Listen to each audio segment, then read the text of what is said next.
And in business news, workers continued in earnest to restore power to many parts of the northern part of Nigeria and other regions where for at least a month, public supply of electricity has either been epileptic or a total blackout, has shut down human and commercial activities. The Transmission Company of Nigeria is ready to deal with the repairs of the Ado Towers in Benue State, and they have given area priority status in Niger State. Intensive work has also been carried out in the 330 kV Shiroro-Kaduna lines, where vandalization resulted in the disruption of transmission.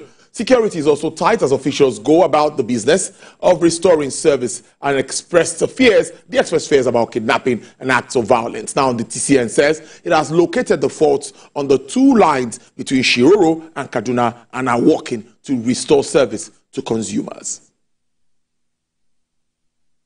Meanwhile, the Lagos State government has reiterated its commitment to advancing culture and elevating the state as a global meeting point for creativity and connection. The State's Commissioner for Agriculture, Mr. Bisola Olusoya, gave the assurance at the media parley held to inform food lovers and food system champions of its upcoming Lagos Food Festival 2024, themed The Taste of Culture in Lagos. The festival will facilitate the linkage of various agricultural supply chains and to a market of food enthusiasts and create a platform for synergic relationship for the overall development of the food subsector.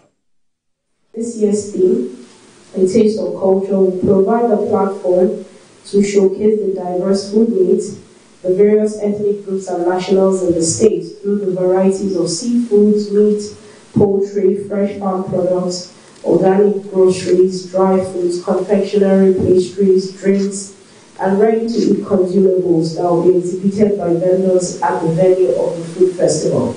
I am sure that from what you saw at the Eco Food Day celebration, it just gives you a snippet of what the Lagos Food Festival 2024 would be. Lagos Food Festival, our own festival, is a blend of anything that you can think of that is good when it comes to cooking. From the top chef, to the ingredients, to the locals.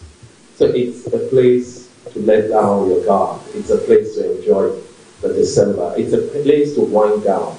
It's a place to pound the year with flavor and with culture and taste.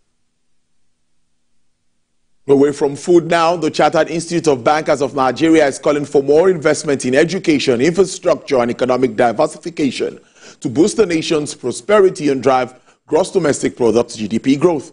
The institute is urging government at all levels to facilitate trade and attract foreign direct investment, leveraging Nigeria's large population to reduce poverty and achieve sustainable development. The president and chairman of council of the CIBN, Professor Pius Olarewaju, made this call in Lagos, where he highlighted economic challenges brought about by COVID-19, which led Nigeria to a recession, slow recovery, and rising inflation.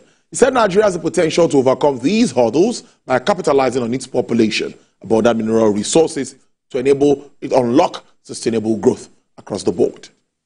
Let us continue to strive for excellence and also uphold the highest standard of ethical behavior in our pursuit of a vibrant and prosperous Nigerian economy. We can make Nigeria the real giant of Africa, as specified by the African Development Bank, that Africa's economic growth depends on Nigerians' growth. The Nigerian economy is a significant player on the African continent, accounting for over a fifth of the economy of sub-Saharan Africa.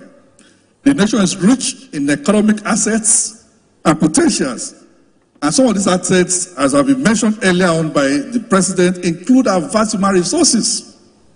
In economies, human resources or population is an asset. It talks about the size of your market.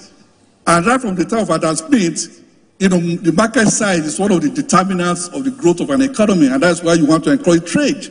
Trade opens those barriers. Our population is great, and what I noticed about our population in our factory is that the young people are very bright. In fact, they are the brightest in the world. What is lacking? Recognition, assistance, provision of what they need to set up their own, because some of them are too smart, they don't want to work. they want to just go and do great things.